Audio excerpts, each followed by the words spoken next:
I'm Kris Hagan. For those who don't know, I've been a language coach for many years. In my career, I've taught a wide variety of people, from famous singers and radio presenters to doctors, uni students, and yes, even desperate housewives trying to find an English lover. I've finally decided to share my thoughts, tips and tricks with the world. Also check out my YouTube channel if you want to see my ugly mush.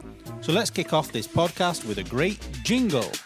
Doesn't matter where you are, in the car or at the bar. Here for you comes in your ears, another word for thanks is cheers. Here's the new kid from the block, here for you around the clock, shining all his English tips. Kris is an anagram of risk.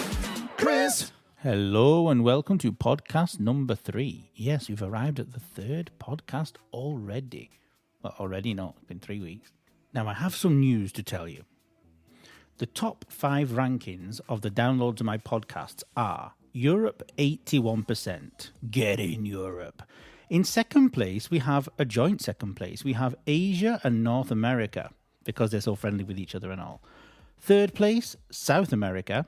Really? Fourth place, Oceania. Sounds very British and very posh. And in fifth place, Africa. But I like Africa. I have friends from Africa. Why are my friends from Africa not listening to my podcast? I need to send them a message. Now, it has been brought to my attention that Spotify and Apple Music and other streaming platforms, whatever you want to call them, don't work in some countries. And so I've decided to also put the podcast on my YouTube channel for those of you who, for some reason, can't get Spotify, Apple Music, Deezer, etc. Also, I want to explain to people how to get notifications on YouTube. It's not enough to just press subscribe. I actually thought it was. But you have to also press the little bell icon next to the subscribe button. When you press on it, it comes up with what you want to be notified about. All. This way, you will receive notifications. Now, I sound like I know what I'm talking about, but I was told this only yesterday. And just to make it clear, now on YouTube, every Monday morning, there will be a question. For those of you who can't attend our conversation classes, I will ask a question every Monday morning, and underneath in the comments, you have to write your answer to the question that I ask. And if you want to comment on other people's answers, do so. I don't know why these days people are scared to give their opinion on things. Everybody's allowed an opinion. Don't be shy. Give it a try. Say it right. Now, we've all heard to get dressed, and we all know how to use it. I get dressed at 7:30 a.m. You don't need to say a.m. I get dressed at 7:30. We understand it's in the morning.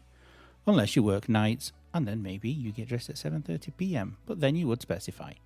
You also know the phrasal verbs to put on and to take off. People easily confuse the verbs to dress and to wear, and people also easily confuse the nouns address and as suit. But why? Because they're easily confused. If you're not a native speaker, we say it naturally. It comes out of us before we even think about what we're saying. But if you're not a native English speaker, sometimes you come across confusion. So let's have a look at these words. Let's start off with to dress when talking about clothes. To put clothes onto your body or onto somebody else's body. Once you've got dressed, then you are wearing something. But remember, you cannot dress your clothes. You cannot say, Peter dressed his red t-shirt. Clothes cannot be the direct object. Also, you might find it a bit odd when I say dressing somebody else's body, but parents dress their children every day. Hopefully not forever, not for the whole life, but when they're younger and until they know how to do it themselves, they normally do it. Also, the mortician dressed my grandma for her funeral. The mortician put the clothes on my grandma for her funeral. These are 2 examples. I actually know a guy from Brescia called Alessandro whose mother uses the hairdryer to warm his shoes up before he puts them on in the morning. Who's to blame, the mother or the child? I blame the parents, always the parents. We can also use the word dress in other situations. For example, you dress a salad or a chicken. If you dress a salad, you put some oil and some vinegar on it. If you dress a chicken, you take out the bits. So really, you're undressing a chicken. But you take out the bits of the chicken that you're not going to eat. The giblets. Blech. Also, you can dress a wound. If you're a doctor, there's many of you out there, when you see a wound, you dress a wound. You clean it and you cover it, maybe with a bandage. If you dress down, you make yourself look less elegant. You make yourself look more casual. And what about to dress up? What does that mean? Dressing up means a couple of things. One, it means the opposite of dress down. You make yourself look more elegant. Tonight I'm going to dress up for the theatre. I'm going to the theatre to see a wonderful opera and I can't go in jeans and a t-shirt. So I'm going to dress up. But dress up also is when you put on a costume. For example, for the Venice Carnival. I'm going to dress up as a Smurf this year. I wouldn't dress up as a Smurf to go to the theatre to see an opera. Now there is a beautiful expression, idiomatic expression in English. Mutton dressed as lamb. This is used to describe a woman who's trying to look younger than she actually is, especially by wearing clothes that are designed for young people. So when you see a granny in a tank top and hot pants, you say, she's mutton dressed as lamb. Or, look at that mutton dressed as lamb. Mutton dressed as lamb. Just be careful not to say this to the actual person, as you may end up being slapped. And we don't want that now, do we? Now, dress, the verb to dress, in this sentence is dressed. It's being used as an adjective. Yes, we use it as an adjective too. 2 examples. He's all dressed in black. Every item of clothing he has on his body is black, so he's all dressed in black. Ray is always so well dressed. He looks really good and very stylish. Now, what about the verb to wear? Wear means to have clothes or jewellery on your body. Now, I'm actually wearing my pyjamas recording this podcast. I'm not really. Or am I? So you wear clothes. What are you wearing? That sounds really pervy. The past tense is wore and the past participle is worn. Last night I wore a pair of shorts. I haven't worn this suit for years. So, like I said, we can also use it with jewellery. She's wearing a beautiful diamond necklace. And when you're talking about hair, an example is, I like the way she wears her hair. Okay, she's not wearing it because she doesn't take it off. Okay, some people have a wig. I know a girl who does. I know 2 girls who do. Okay, if she doesn't have a wig and the hair is connected to her head, you still use it in the sense of straight, curly, to one side, with a flower in it. I don't know. Whatever you do with hair these days. We can also use the verb to wear in other ways. For example, this rug is beginning to wear. It's very old. We keep walking on it and it's getting thinner and got horrible patches on it. Soon we'll have to replace it. You have to change it. You have to get a new one. Also, my patience is wearing thin. When somebody is irritating you and making you really, really impatient, you can say, my patience is wearing thin means I'm about to get angry.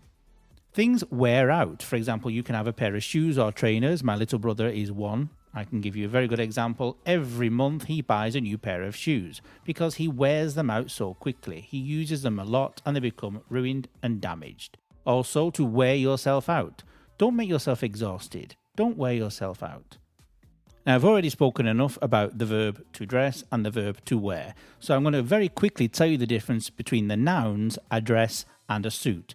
So a dress is a piece of clothing, normally for women, but also some men on a Saturday night, which is made in one piece and covers the whole body, down to the knee, the legs, the ankles, I don't know, however long you want it. And a suit is a set of clothes, normally a jacket and trousers or a jacket and skirt for women these days. So we have trouser suits and also suits with skirts. Same material, same cloth, looking very, very elegant.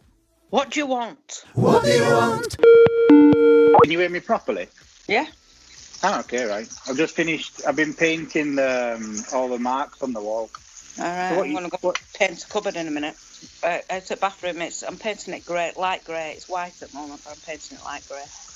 Oh, okay, with what? Paint. Gloss paint. If you can hear sizzling, it's because it's the oil because I'm cooking burgers. All right. Okay. My washer's going at the moment now, so you'll hear that as well. I can hear it, yeah. So you painted. No, this morning I painted the walls at the bottom of the stairs, under the windows, the windowsill in the bedroom, and the wall behind the dining table, and then bits and bobs around the skirting board. Oh, very good. See, you're getting all DIY now, aren't you? Yeah. Hey, well, in this lockdown, what the hell can you do otherwise? Either that or go crazy. So what are you painting? Cupboard out the bathroom. Okay, in fact, before I couldn't hear you properly when you told me. Oh, why? Because it's old and it's a bit rough. So I'm going to sand it down, paint it. It's old and it's a bit rough. You're talking about yourself or the cupboard? Both. Okay, why is Dad not helping you? He probably will do. He'll stick his nose in. He's at a garden. All right, I'll speak to you later. See you later. Yeah, Bye. bye. Bye. Well, that was a bit of a fluke. I had no idea she was also painting today. We must be connected in some way, even at a distance of, how many kilometres is it? 1,300? 1,700? I never know kilometres. I prefer miles. Do you know what the word fluke means? Fluke is, a fluke, is a surprising piece of luck. Something I had no idea was going to happen. It just happened by chance. I had no idea it was going to happen. It was a fluke. 2, 3, 4. Some grammar. Let's talk about some grammar. Now, this got me thinking, talking about painting. There are many idioms in English which use the word paint. Shall we have a look at some of them? If you want, you can listen to them and learn them as you paint something in your house. Now, I'm going to leave my favourite idiom about paint till the end, to keep you on tenterhooks. So let's start off with the first idiom. A lick of paint. Now, we all know what to lick means. Lick is what you do with your tongue. When you lick an ice cream, or a cat licks milk. But do cats really drink milk? My 2 cats don't drink milk. I've given them milk a million times. They just look at it and run away. They turn their nose up at it. They're not interested. So a lick of paint is a fresh coat or application of paint. So this morning I gave my walls in the hallway, the stairs, bedroom, and somewhere else, I don't remember where, a new lick of paint. I covered it in paint. I touched it up. Now, I said a fresh coat. Now, a coat, we all know we put on when it's cold outside. Or Italian people, or people live in the Mediterranean, put it on all the time when they're in a country that's not Italy or in the Mediterranean because they think it's freezing everywhere else in the world. It's not true. In winter, I can walk around in a t-shirt. So can my fellow Mancunians. Yay, we're strong. But obviously, a coat of paint is not a coat of paint in that sense. We don't cover ourselves in paint and go out to do the shopping. A coat of paint is just a layer of paint that covers the layer of paint that was there before. Easy, eh? So we've already seen 2 idioms using the word paint. What about the third one? Do I have to paint you a picture? Now, in your opinion, this sounds nice and friendly or a little bit peed off.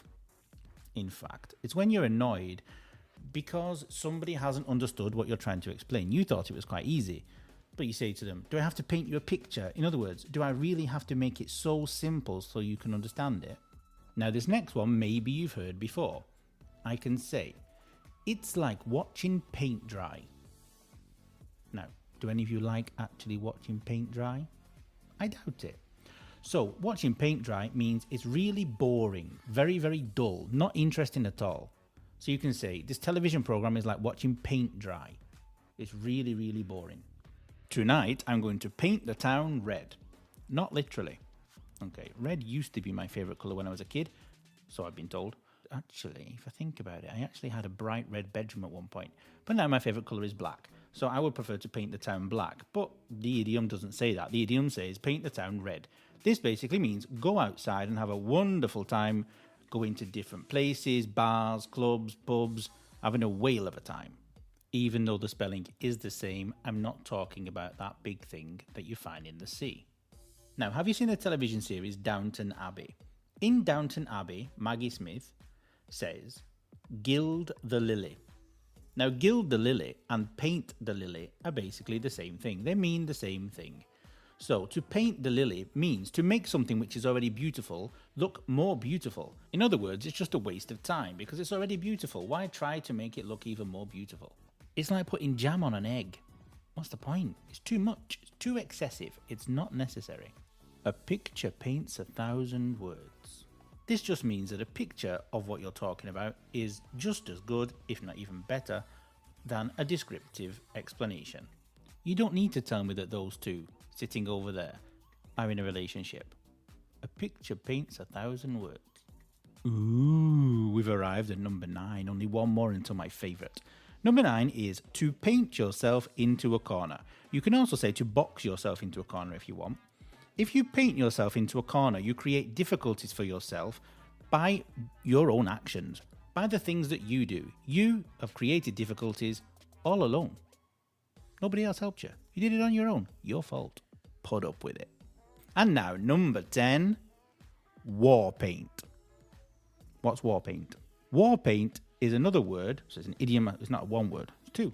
It's an idiomatic expression which means makeup. So you can say, oh, where's Sarah? She's still putting on her war paint? Is she still putting on her makeup? The same thing. But war paint sounds much better. She's going out to battle the world. Maybe she doesn't really need makeup to battle the world. Don't really think it would be good protection against a bomb. I seriously doubt it. Now, in next week's show, I'm going to have a very special guest from the UK. A woman who's been in my life longer than my mother. Not really, but it seems that way. Here's a little clip from our call. See if you can understand what she's saying. If you eat too much and you put weight on. I'm sure you're all thinking, she can't be calling Kris fat. You'll have to wait a week to find out. Now, there's only one more thing to say, and that is jingle. Doesn't matter where you are, in the car or at the bar. Here for you comes in your ears, another word for thanks is cheers. Here's the new kid from the block, here for you around the clock. Shining all his English tips, Kris is an anagram of risk.